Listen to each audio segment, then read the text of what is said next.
Through all the refactorings we have done so far, we have improved the design of this application significantly. But we're not done yet.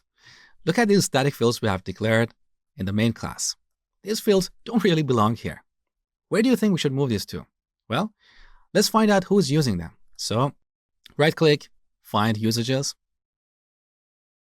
As you can see, we're using these fields 4 times inside our mortgage calculator class and once in our mortgage report class. So these fields are mainly used for calculations. We should move them to our calculator class. So let's collapse this window. Control-T. We're going to move this to mortgage calculator. And look at the shortcut I'm using here. I'm not typing the full name of the class. That's very tedious. I'm using a few characters in the name, like MC. This is what we call camel humps. So with this, we can quickly look up classes in IntelliJ. All right, let's select this class.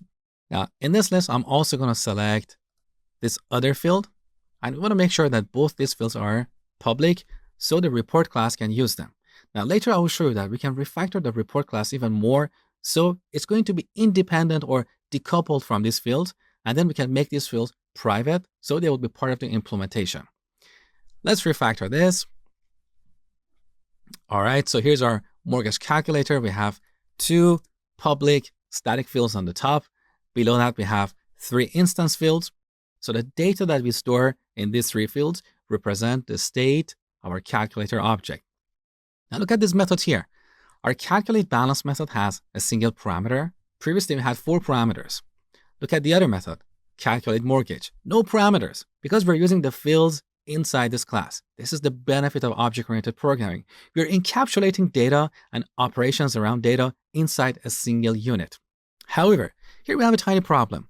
In both these methods, we have duplicated some code. How we calculate the monthly interest and the number of payments. Look at these 2 lines. We have the exact same lines in this other method. We're going to fix this issue next.